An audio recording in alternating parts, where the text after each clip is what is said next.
আপনাদের হাসনাবাদ এলাকার মধ্যে বহুত মানুষদেরকে দেখবেন বাজারের মধ্যে বৈশা মুরব্বী মানুষ সবগুলা দাড়ি পাইকে গেছে, একটা চার দোকানের সামনে টেলিভিশনের সামনে বৈশা 1 ঘন্টা 2 ঘন্টা 3 ঘন্টা যাব সিনেমা দেখতেছে, ভারতীয় ছবি সিনেমা নাটক অশ্লীল গানগুলা দেখতেছে।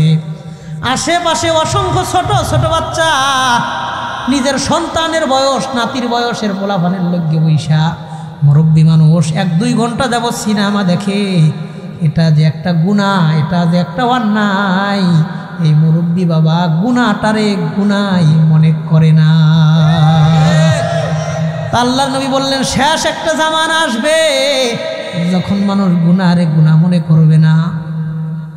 আবার দেখবেন দূর পাল্লার যে সমস্ত বাসগুলা চলে, বাসের সামনে ছোট্ট একটা টেলিভিশনের মধ্যে সিনেমা চলে। আপনি যদি বলেন ভাই সিনেমাটা বন্ধ করে দেন, রাস্তাঘাটে চলেন, কখন অ্যাক্সিডেন্ট হয় বলা যায় না, তারা দেখবেন আপনাকে বলবে ভাই অন্য গাড়িতে যান, এই গাড়িতে আসার দরকার নাই। আপনি ভালো কথা কইবেন ভাই একটু বন্ধ করেন, হ্যাঁ গাড়ি দিয়ে যাইতেছে, যদি অ্যাক্সিডেন্ট হয় তা আপনি সিনেমা দেখতে দেখতে মারা গেলেন, বরণটা সুন্দর হইলো না খারাপ হইলো?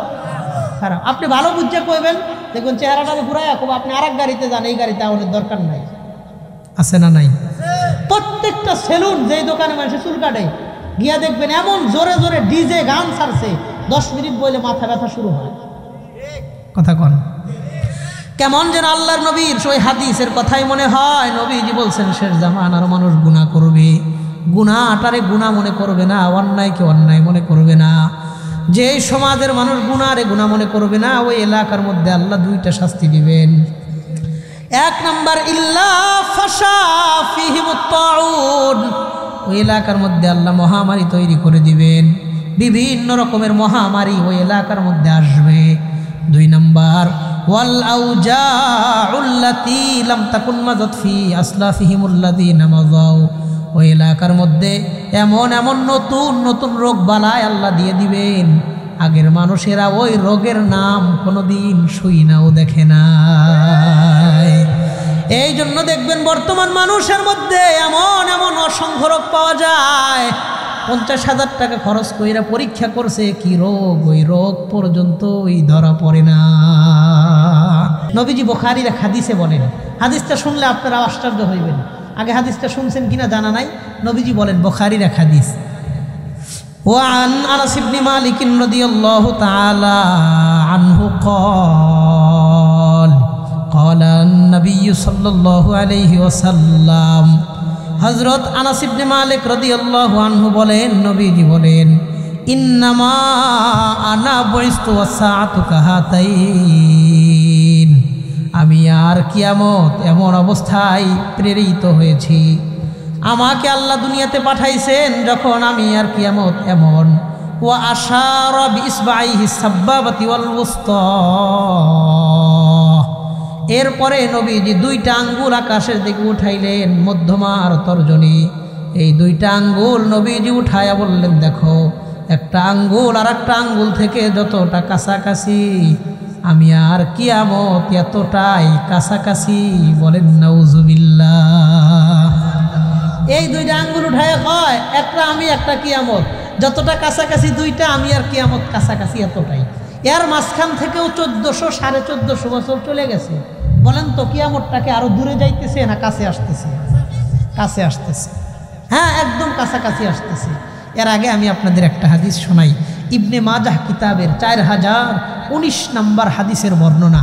হাদিসের বর্ণনাকারী সাহাবীর নাম আব্দুল্লাহ ইবনে ওমর রাদিয়াল্লাহু আনহুমা, তিনি বলেন وعن عبد الله بن عمر رضي الله عنهما قال أقبل علينا رسول الله صلى الله عليه وسلم وقال يا معشر المهاجرين, নবীজি একদিন আমাদেরকে বললেন হে মুহাজির সাহাবীরা শোনো, খামসুন ইযা বুতুলিতুম বিহিন্না ওয়া আউযু বিল্লাহি আন তুদরিকুহুন্না, আল্লাহ আমার শেষ জামানার উম্মতদেরকে 5টা জিনিস দ্বারা পরীক্ষা করবেন, আমি তোমাদের জন্য দোয়া করে যাই আল্লাহ যেন তোমাদেরকে এই 5টা জিনিসের পরীক্ষা থেকে হেফাজত করে নেয়।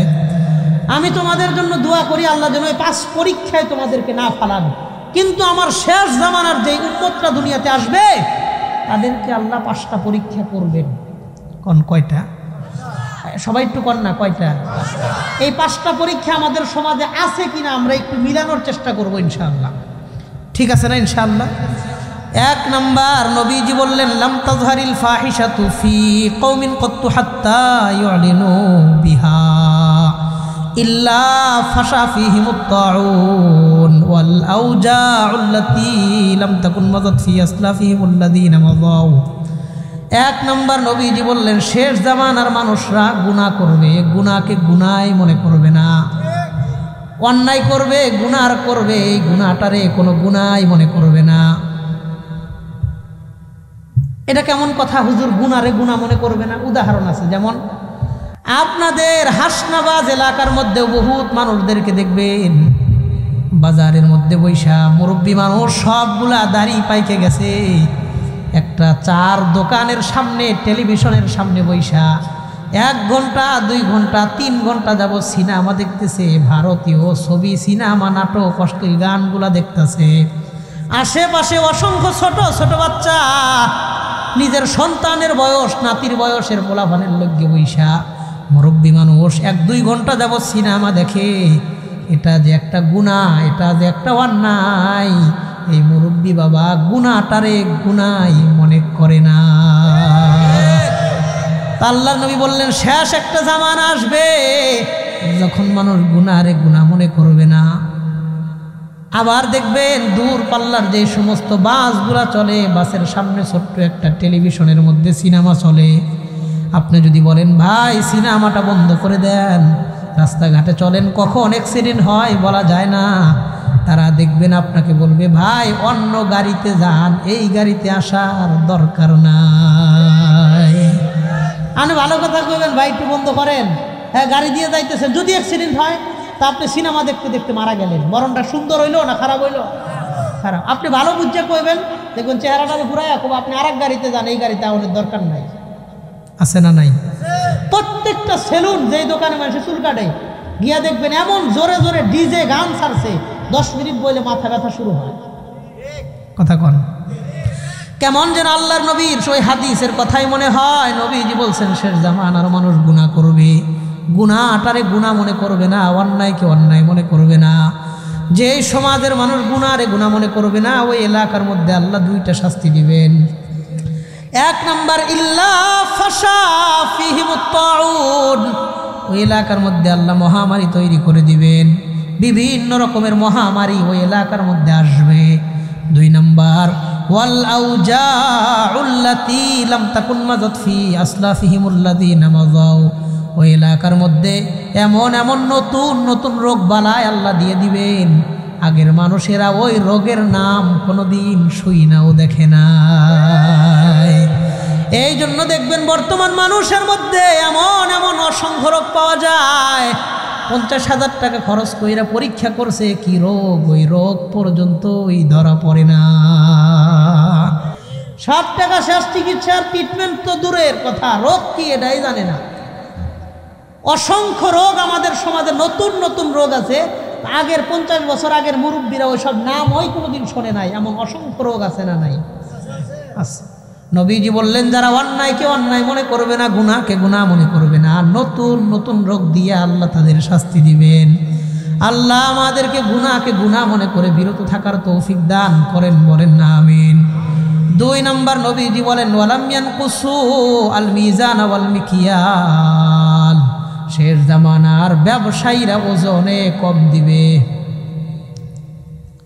আপনাদের ভীমখালি বাজারের মধ্যে বহু ব্যবসায়ীরা ওজনে কম দিয়ে কাস্টমারকে ঠকায়, এমন লোক আছে না নাই? ওজনে কম দিবে ব্যবসায়ীরা, ওজনে কম দিবে।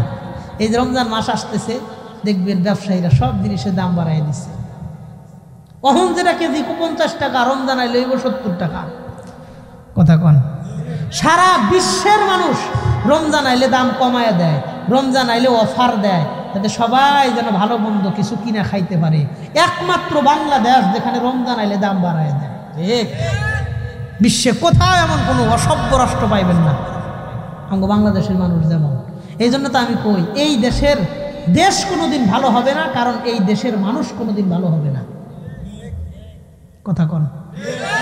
ব্যবসায়ীরা চায় কেমনে মানুষকে ঠকানো যায়, কেমনে মানুষকে ঠকানো যায়, এই চিন্তা ব্যবসায়ীরা করে। একদিন মিষ্টি কিন্তু যান দোকানে, দেখবেন এরকম মোটা একটা কার্টন নিছে, এটার উপরের পাটটা খুলছে, খুইলা এই উপরের পাটটা আবার নিচে দিছে, দিয়া একটা পলিথিন দিয়া 2টা কার্টন দিয়ে 1 কেজি মিষ্টি মাপে দেয়। কার্টনের ওজনই আছে 200 গ্রাম। তামনে 280 টাকা 300 টাকা কেজি মিষ্টি কিনলেন, কেউ কার্টন কি 300 টাকা কেজি কিনবেন না। আপনি যদি বলেন ভাইয়া কার্টনটা একটু বাদ দিয়া পলিথিনে মিষ্টিটা মাপতে পরে কার্টনে দেন, ওই নিলে আপনি নেন, নাইলে আর এক দোকান তেল। কথা কয় না? হ্যাঁ, বাস্তব কথা এটা। আবার আপনি আঙ্গুর কিনবেন, আঙ্গুর বা ফল ফলাদি, দেখবেন পাতলা একটা কাগজের প্যাকেট দিছে, নিচে 1 কেজির একটা পাথর ধরাই দিছে। এই মোটা একটা কার্টন দিয়ে নিচে একটা প্রলেপ দিছে, এটার ওজনই আছে 70-80 গ্রাম। 600 টাকা কেজি আঙ্গুর কিনলেন, এখন এটার ওজনই আছে 70 গ্রামের মতো। আপনি কি এটা 600 টাকা কেজি কিনবেন? মানুষকে কৌশলে ঠকায়, আছে না নাই? কথা কন, আছে না নাই? অভাব নাই, অভাব নাই। নবীজি বললেন 1 নাম্বার মানুষ প্রকাশ্যে গুনাহ করবে, 2 নাম্বার মানুষ ওজনে কম দিবে, 3 নাম্বার নবীজি সাল্লাল্লাহু আলাইহি ওয়াসাল্লাম বলেন ওয়ালাম ইয়ামনাউ যাকাতা আমওয়ালিহিম, শেষ জামানার ধনী মানুষরা যাকাত দিতে চাইবে না। আপনাদের এলাকায় বহু ধনী মানুষ, কোটিপতি, শিল্পপতি, ব্যবসায়ী আছে, রমজান আসলে ঠিক মতন যাকাত হিসাব করে দেয় না, এমন লোক এই এলাকার মধ্যেও আছে না নাই? 4 নাম্বার নবীজি বলেন ওয়ালাম ইয়ানকুযু আহদাল্লাহি ওয়া আহদা রাসূলিহি ওয়া আহদাহুম বাইনাহুম, শেষ জামানার মানুষ কথা কাজে মিল থাকবে না, জবানের কোনো দাম থাকবে না। একটা কথা বইলা ওই কথা কোনো দিন সে রক্ষা করবে না। যেমন আপনি 5,000 টাকা কাউরে কর্জ দিছেন, কত? কথা কন, কত?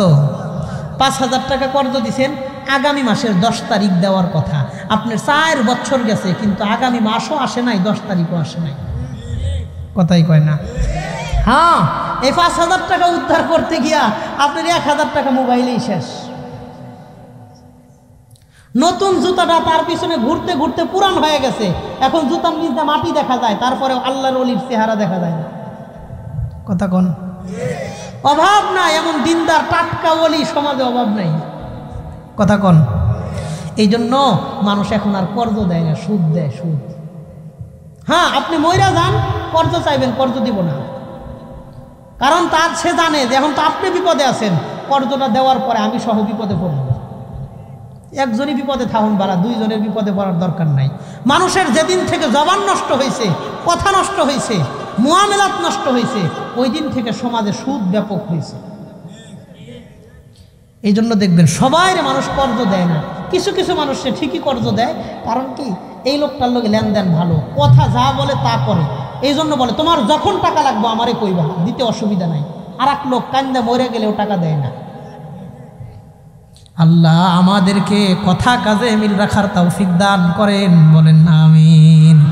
এই 4টা কথা বললাম। মানুষ প্রকাশ্যে গুনাহ করবে, গুনারে কোনো গুনাহ মনে করবো না। 2 ব্যবসায়ীরা ওজনে কম দিবে, 3 ধনীরা যাকাত দিবে না, 4 নাম্বার মানুষ কথা ঠিক রাখবে না। 5 নাম্বারটা আমার মেন উদ্দেশ্য।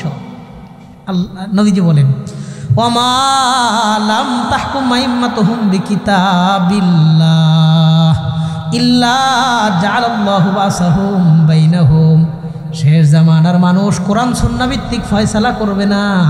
কোরআন যাকে যেইভাবে সম্পত্তি দিতে বলছে সেই সম্পত্তি তারা সমানভাবে বন্টন করবে না। দেখবেন বাবা মারা গেছে, ভাইয়েরা সম্পত্তি বন্টন করে নেয়, বোনদেরকে সম্পত্তি দেয় না। কথা কন।